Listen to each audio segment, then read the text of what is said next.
comme ça, et ça c'est le principe de l'intercompréhension. Si nous avons déjà une base dans d'autres langues, ça veut dire qu'on peut, comment dire, on peut voilà, s'appuyer sur cela pour vite faire du progrès.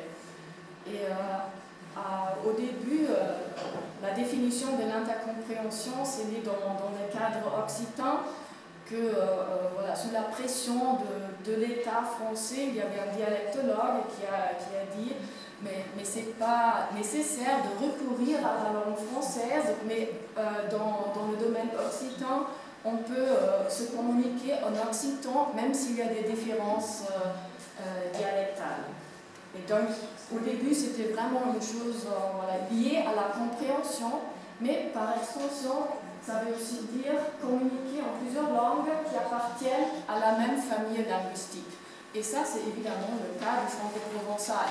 Les gens qui veulent apprendre le franco-provençal connaissent déjà l'italien ou le français ou les deux langues.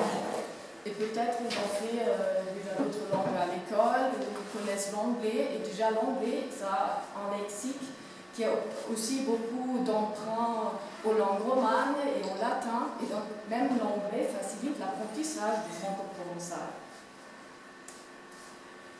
Nous arrivons donc avec tout un bagage, au moins avec le bagage de la langue maternelle, qui est la mère des langues. On peut s'appuyer au moins sur cela, et pour nous rendre compte ce que nous avons déjà dans notre bagage, c'est, voilà, je vous fais une petite liste.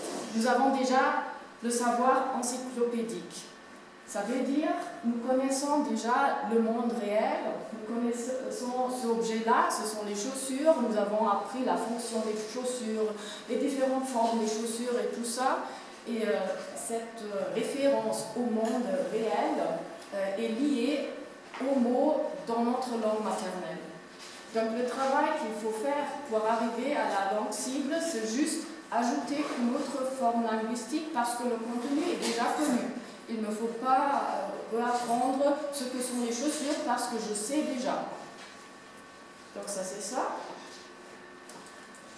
Oui, je connais les fonctions communicatives, on peut se saluer, on peut introduire un sujet, on peut faire un appel à quelqu'un pour le faire quelque chose, je peux exprimer quelque chose de moi. Donc ça, on est déjà en place, il faut apprendre rien de nouveau si on pense au moins au contexte